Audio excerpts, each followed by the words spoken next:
नमस्कार दोस्तों, हिंदी कैंपस में आपका स्वागत है। सीटेट हिंदी की तैयारी के लिए इस पैनल पर सभी योद्धा आ गए होंगे। तो सभी अपने प्रश्नों से जूझने के लिए तैयार हैं क्या? सबको अपने युद्ध लड़ने पड़ेंगे, कोई सहायता करने वाला नहीं है। सबको ही लड़ने पड़े अपने अपने युद्ध, चाहे राजा राम हो चाहे गौतम बुद्ध। तो मित्रों, ये तो कंपटीशन का ज़माना है और इसलिए सबको अपने तैयारी पूरी रखनी है, जिसमें सहायता के लिए हम चौथे दिन आपके लिए 10 प्रश्न और लाए हैं। ये 10 प्रश्न 10 बाणों की तरह होंगे जो आपकी परीक्षा में आपके लिए सहायक सिद्ध होंगे। इन्हीं उम्मीदों के साथ पहला प्रश्न मैं आपके सामने दे रहा हूँ। ये प्रश्न आपने पढ़ा होगा, हाथ कंगन को आरसी क्या, पढ़े लिखे को फारसी क्या। इस लोकोक्ति में आरसी का क्या अर्थ है? अधिकतर ये लोकोक्ति आती है, इसका अर्थ पूछते हैं, मगर मैंने इस प्रश्न को थोड़ा सा घुमा दिया है। अर्थ तो आप जानते होंगे, प्रत्यक्ष को प्रमाण की आवश्यकता नहीं है। लेकिन कई बार ऐसा प्रश्न कर लेता है कि वो ये देखना चाहता है कि आपकी रटंत विद्या है कि आपने समझा है। अगर समझा है तो आरसी शब्द का अर्थ भी आपको पता होगा। तो आरसी का क्या अर्थ है? क्या ये मोती है? हाथ कंगन को मोती क्या, ऐसा कुछ मीनिंग है? तो नहीं, इसका आंसर मोती नहीं है। तो हाथ कंगन, कंगन की चमक की बात हो रही है क्या, कि उसकी चमक अलग से दिखाई देती है, बताने की ज़रूरत नहीं? तो नहीं, चमक इसका अर्थ नहीं है। तो क्या इसका अर्थ कीमत है कि कंगन की कीमत किसी को बताने की ज़रूरत नहीं? और ऐसे पढ़े लिखे लोगों को फारसी पता होती है, उसको बताने की ज़रूरत नहीं, ऐसा कुछ है कि कीमत? तो इसका उत्तर कीमत भी नहीं है। तो सही उत्तर इसका क्या है, ये हमें जानना होगा। तो सही उत्तर है इसका शीशा। ध्यान रखें, आँख, नाक, कान के पास पहने गए आभूषणों को देखने के लिए शीशे की ज़रूरत है, लेकिन हाथ में अगर कंगन पहना हुआ है, वो कैसा लग रहा है, उसके लिए किसी शीशे की ज़रूरत नहीं है। मध्यकाल में बहुत ये शब्द प्रयोग हुआ है। महिलाएं आभूषण के रूप में, गले में, हार में, पेंडेंट के रूप में पहनती थी शीशा। ठीक है, बहुत इम्पॉर्टेंट वर्ड है जो आपको मैंने दिया है। चलिए नेक्स्ट प्रश्न की ओर चलते हैं। और दूसरा प्रश्न आपके सामने है, एक दोहा है, सतसैया के दोहरे ज्यों नावक के तीर, देखन में छोटे लगे घाव करे गंभीर। अब ये प्रश्न भी आपने सुना होगा कि ये दोहा ये किसके लिए कहा गया है, और ये प्रश्न का उत्तर आप जानते हैं, बिहारी के दोहों के लिए कहा गया है। लेकिन मेरा प्रश्न यहाँ पर ये है कि यहाँ नावक का क्या अर्थ है? ये नावक क्या होता है? तो क्या ये मल्लाह होता है, नाव चलाने वाला होता है, शिकारी होता है, या तमंचा होता है? तो जो आपको अर्थ किताबों में मिलेगा उसमें मिलेगा मल्लाह। मल्लाह कौन होता है? नाव चलाने वाला। जब मल्लाह उत्तर नहीं है तो नाव चलाने वाला भी उत्तर कैसे होगा? तो क्या शिकारी है जो शिकार करते समय तीर रखता है, और उसके छोटे तीर होते होंगे जो पशु पक्षियों को घायल करते होंगे, ऐसा कुछ है? तो उत्तर हो जाएगा वो भी गलत। तो सही उत्तर क्या है? तमंचा। और ये बहुत जल्दी आपको किताबों में नहीं मिलेगा, क्योंकि किताबों में भी मैंने कहा अनुकरण का अनुकरण कहें, कॉपी टू कॉपी होती है, अनुकरण का जबकि कॉपी नहीं होता है। एक ने जो व्याख्या लिख दी वही व्याख्या चलती है। सब ने यही लिखा है, मल्लाह के तीर, नाव चलाने वाला अपने पास धनुष और तीर रखता है।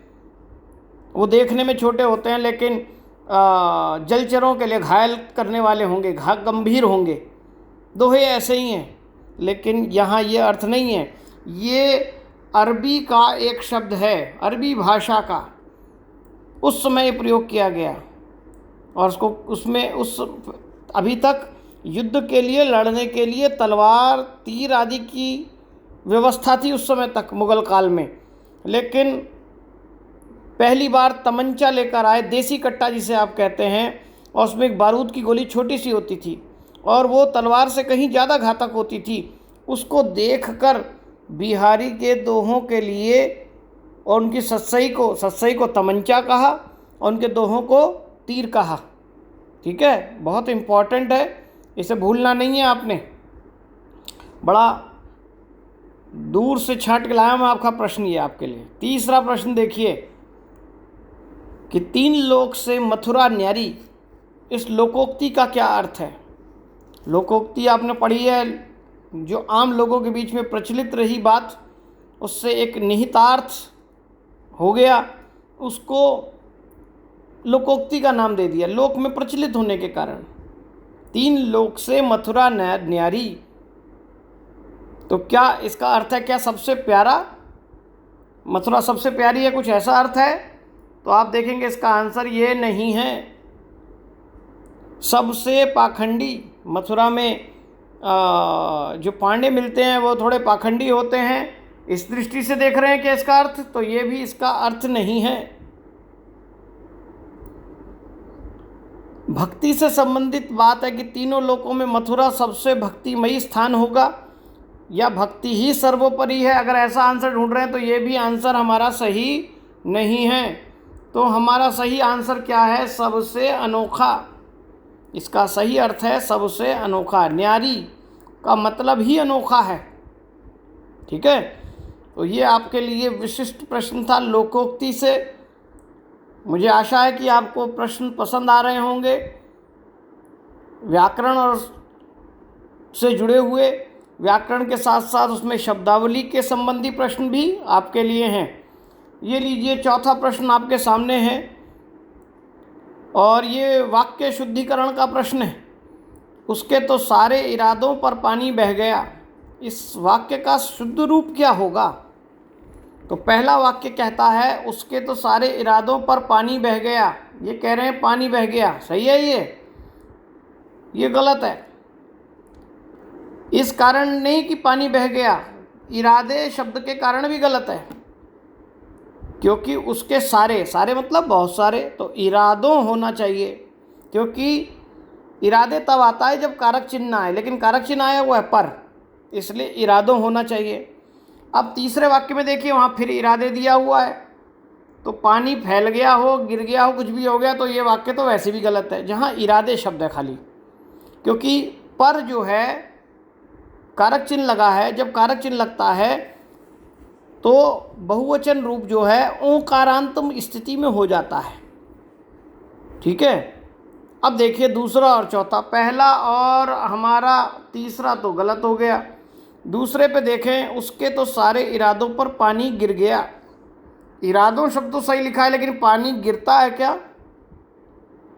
हैं, जैसे कहते हैं रायता फैल गया, तो पानी फैल गया, क्या पानी भी फैल जाता है? नहीं।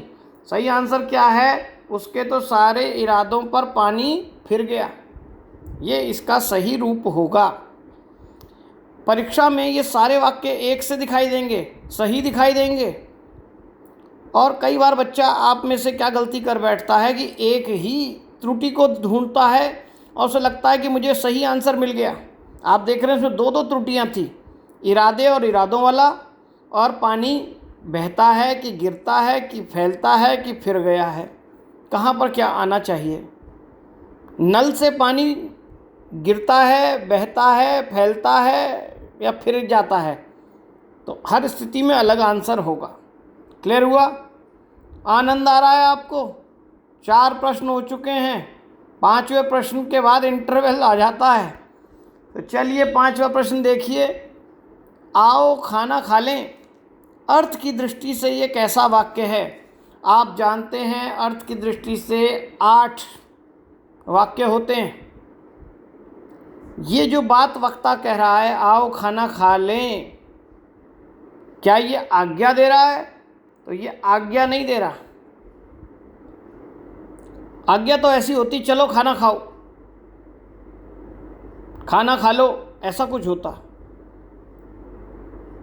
ये तो इच्छा व्यक्त कर रहा है कोई, अब वो श्रोता खाए या ना खाए, वक्ता ने अपनी इच्छा व्यक्त की है, ये कोई संकेत नहीं दिया है, ना ये प्रश्न है। प्रश्न होता तो क्वेश्चन मार्क होता, ठीक है, क्या खाना खा लें ऐसा कुछ होता, लेकिन ये इच्छा व्यक्त कर रहा है वक्ता, अर्थ की दृष्टि से ये इच्छावाचक है।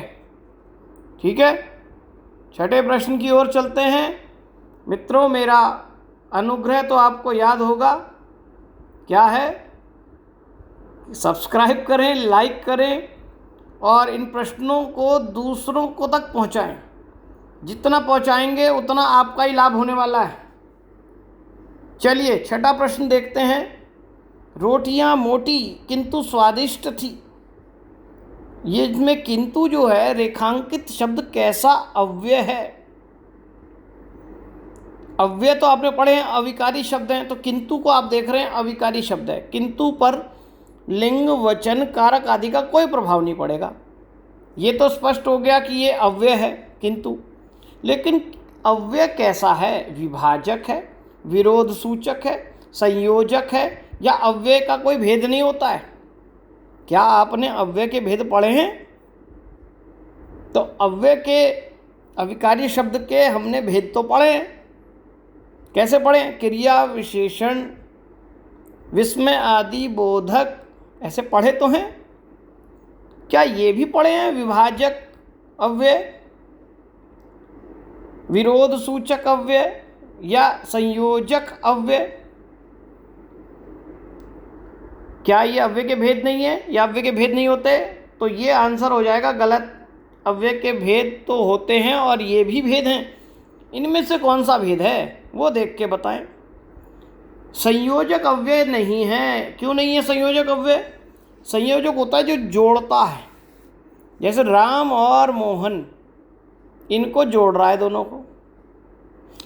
ये विभाजक अव्यय है क्या? ये विभाजक अव्यय भी नहीं है। विभाजक होता है अलग कर रहा है, जैसे रोटी अथवा पराठा क्या लोगे, तो उसमें विभाजन हो गया।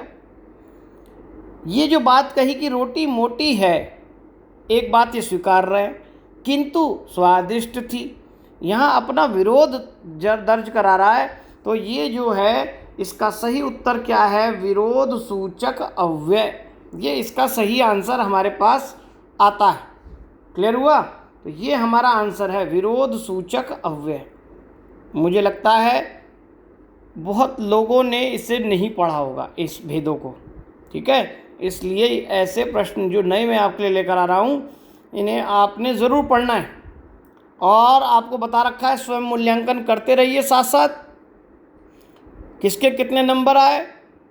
पिछले टेस्ट में मैंने देखा 8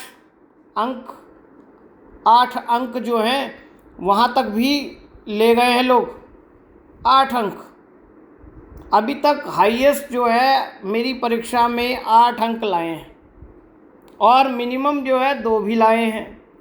ठीक है, मैं उस दिन का इंतज़ार कर रहा हूँ जब आप 10 में से 10 लाएंगे। उम्मीद है अगर लाओगे तो मुझे बड़ी खुशी होने वाली है। ठीक है, चलिए 7वें प्रश्न की ओर चल रहे हैं। ये 7वां प्रश्न आ गया है, साहित्य से संबंधित है। गद्य की कौन सी विधा नहीं है? आपने पोइट्री पढ़ी है, प्रोज पढ़ा है। प्रोज जिसे गद्य कहते हैं, हिंदी गद्य की कई विधाएं हैं। अगर आप, ये बहुत सामान्य सा प्रश्न है, टीजीटी लेवल का, पीआरटी लेवल का। बताइए, नाटक एक, हिंदी की जो गद्य विधाएं स्टार्ट हुई थी आज़ादी के बाद, उसमें नाटक एक विधा है, संस्मरण वो भी एक विधा है, आत्मकथा वो भी विधा है। तो ये आंसर क्या हुआ? ये सभी विधाएं हैं। ठीक है, गद्य की सारी विधाएं हैं। अगर इसमें लिखा होता कविता, अब कविता भी साहित्य का एक हिस्सा है, लेकिन वो गद्य नहीं है, गद्य की विधा नहीं है। ठीक है, इस तरह फंसा सकता था, लेकिन आंसर दूसरे तरीके से दिया गया। ठीक है, बड़ा सामान्य लेकिन जटिल हो सकता था ये प्रश्न। आइए 8वां प्रश्न देखते हैं। शिक्षण संबंधी प्रश्न है। किसी पाठ को पढ़ाते समय पहले क्या करेंगे? अगर आप अध्यापक बन जाएं, आपको कोई पाठ पढ़ाना हो, क्या करेंगे? पहले पाठ में जितने कठिन शब्दार्थ हैं वो बता देंगे, या आप सबसे पहले पाठ की व्याख्या करेंगे, या जो पाठ का रचनाकार है उसका परिचय देंगे, या पाठ का मूल भाव पहले बता देंगे जिससे बच्चा तैयार हो जाए कि भाई क्या है इस पाठ में। तो आप देखेंगे इसका उत्तर क्या होना चाहिए। तो पाठ के शब्दार्थ बताएंगे? नहीं बताएंगे। क्यों नहीं बताएंगे? पाठ पढ़ते पढ़ते साथ में जो शब्द डिफ़िकल्ट आएंगे उनको बताना है, और पाठ कब पढ़ना है वो बाद की प्रक्रिया है। पहला प्रश्न यही है कि पढ़ाते में सबसे पहले क्या करेंगे, तो शब्दार्थ तो बाद में बताएंगे। क्या पाठ की व्याख्या करेंगे? तो पाठ की व्याख्या भी पहले नहीं करेंगे। पाठ की व्याख्या करेंगे, उसी के बीच में शब्दार्थ आते हैं, तो शब्दार्थ व्याख्या के बाद आते रहेंगे। तो दोनों उत्तर गलत हैं। तो क्या हम सबसे पहले पाठ का मूल भाव बता दें जिससे बच्चे को पता लग जाए कि इस पाठ में क्या है और वो पढ़ने में रुचि ले? तो ये भी उत्तर हमारा हो जाएगा गलत, क्योंकि पाठ पढ़ने से पहले क्या बताया जाता है? रचनाकार का परिचय दिया जाता है। क्या दिया जाता है? रचनाकार का परिचय दिया जाता है। आपने देखा है, आपके पास जो किताब लगी हुई है टेक्स्ट बुक, उसमें भी सबसे पहले लेखक का या कवि का परिचय होता है, फिर पाठ होता है। तो उसी क्रम में पढ़ाना है भाई। जब तक आप कवि को, उसके विचारों को, उसकी मनोवृत्ति को, उसकी विशेषता को, उसकी भाषा को नहीं बताएंगे, तब तक आप उसके पाठ को डिस्क्राइब कैसे कर सकते हैं? क्योंकि उसके पाठ में ही उसके व्यक्तित्व की छाप होती है। ठीक है, सबसे पहले रचनाकार का परिचय बताना पड़ता है, फिर पाठ का एक आप मूल भाव संक्षेप में बता सकते हैं। ठीक है, पूर्व पीठिका के रूप में। फिर उसकी शब्द के साथ साथ व्याख्या करते चलेंगे। व्याख्या के साथ साथ जो शब्द डिफ़िकल्ट लगेंगे उन शब्दार्थों को बताते चलेंगे। ये एक क्रम है। ठीक है, चलिए, बीएड में पढ़कर आना चाहिए था मेरे हिसाब से। जिन्होंने पढ़ा होगा सही उत्तर छांट लिया होगा। 9वें प्रश्न की ओर चल रहे हैं, और 9वां प्रश्न है कि एक बच्चा पेड़ को पेड़ पढ़ता है। तो ये आपने सीटेट में प्रश्न देख लिया होगा। किस कारण से करता है? तो उत्तर आपने जान लिया, मातृभाषा के दोष के कारण कहता है, क्योंकि सबका अपनी मातृभाषा है और उसका प्रभाव सब पर अलग अलग तरीके का पड़ता है। लेकिन मेरा प्रश्न यहाँ ये मातृभाषा संबंधी नहीं है। मेरा प्रश्न ये है कि आप क्या करेंगे? एक बच्चा अगर पेड़ को पेड़ पढ़ता है और आप अध्यापक हैं तो क्या करेंगे? क्या उसकी बातों को अनदेखा करेंगे? तो आप देखेंगे कि हम उसकी बातों को अनदेखा करेंगे तो फिर आप टीचर की भूमिका में नहीं हैं, क्योंकि आपने बच्चे की अच्छी बुरी हर बात को देखना है। अच्छी बात है उसे अप्रिशिएट करना है, बुरी बात है उसे सुधारना है। तो अनदेखा तो कर नहीं सकते। क्या उसे डांटेंगे? डांटना अगर सॉल्यूशन होता तो डांट कर सब बच्चों को पढ़ा चुके होते आप अभी तक। उससे लज्जित करेंगे? बिल्कुल नहीं करेंगे। मानसिक अवस्था को ध्यान में रखते हुए, आप जानते हैं इस तरह का ये तो क्राइम के रूप में भी कहलाया जा रहा है। कल को किसी बच्चे ने सुसाइड कर लिया, कुछ कर लिया, तो आप फंस जाएंगे। बच्चे गिल्टी में मर जाते हैं कई बार।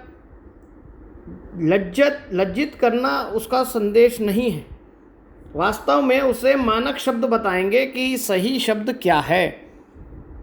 उसको 4 बार उच्चारण करवाएंगे, बच्चा आपके पीछे उच्चारण करेगा और धीरे धीरे सीख जाएगा। ये उसका तरीका है। आइए 10वें प्रश्न की ओर चल रहे हैं, और 10वां प्रश्न शब्द भंडार संबंधी है। शब्द भंडार की दृष्टि से संतरा कैसा शब्द है? संतरा खूब खाया आपने, अभी सर्दी आ रही है फिर आ जाएगा संतरा। अनुस्वार लगा हुआ दिख रहा है, क्या ये तत्सम की फॉर्म में है? तो ये तत्सम नहीं है। क्या ये किसी संतृष्ट ऐसे किसी शब्द से बना हुआ संतरा है? तद्भव शब्द है? तो ये तद्भव भी नहीं है। तो फिर कैसा है भाई, क्या ये लोकल वर्ड है? संस्कृत में था ही नहीं संतरा, तो ये देशज वर्ड भी नहीं है। ये कैसा वर्ड है? विदेशी शब्द है। देखिए बहुत इंपॉर्टेंट है। और कौन सा शब्द है विदेशी में भी? ये है पुर्तगाली शब्द। पुर्तगाली। पुर्तगाली लोग जो हैं जब भारत में आए थे तो बहुत सारी चीज़ लाए, लोहे का सामान लाए, चाकू, बाल्टी, तौलिया, आलपिन, अलमारी, और खाने पीने की चीज़ों में देखिए आलू, गोभी, संतरा, ऐसी चीज़ें लेकर आए। तो आपको ये वोकैबुलरी बहुत अच्छे से पता होनी चाहिए, ठीक है। इसलिए जैसे ही थोड़े से जिज्ञासु बनना चाहते हो, कोई भी चीज़ आज नया शब्द आता है आपके सामने, आप उसे तुरंत जो है ढूंढ लो, उसका स्रोत क्या है। बहुत इंपॉर्टेंट है, ये प्रश्न जरूर आता है शब्द भंडार का, ठीक है। तो मुझे पूरा विश्वास है कि आज के जो प्रश्न हैं मैंने एक अलग ढंग के चुने थे, और हर बार मैं 10 प्रश्न आपके लिए अलग प्रकार के ला रहा हूँ, जिससे आप सीटेट की परीक्षा दें, एस्टेट की परीक्षा दें, डीएसएसबी की परीक्षा दें, केवीएस की परीक्षा दें, कोई भी परीक्षा, यूपी टेट और सुपर टेट के लिए तो बहुत ही इंपॉर्टेंट है। और ये प्रश्न अगर आप तैयार करते हैं तो निश्चित ही आपको सफलता हासिल होगी। देखने के लिए धन्यवाद। अच्छा लगे तो ज़रूर लाइक कीजिए, और कमेंट बॉक्स में अपने मूल्यांकन वाले अंक ज़रूर बता दें मुझे। और जिन लोगों ने अभी तक सब्सक्राइब नहीं किया है वो सब्सक्राइब कर लें, और अपने दोस्तों को भी फेसबुक और अपने व्हाट्सएप पर जितने भी ग्रुप हैं वहाँ तक इसे पहुँचाएँ। मेरा बार बार आपसे आग्रह इसलिए है क्योंकि जितनी जल्दी हमारे 1000 सब्सक्राइबर हो जाएंगे उतनी जल्दी हम लाइव आएंगे, और उस समय प्रश्न की संख्या 3 गुनी हो जाएगी, कम से कम 5 गुनी भी हो सकती है। 50 क्वेश्चन भी मैं आपको दूंगा, 2 घंटे ही चाहे आपके साथ रहना हो, ठीक है। चलिए शुभ रात्रि। कल फिर मुलाकात होगी इसी तरह के फिर प्रश्न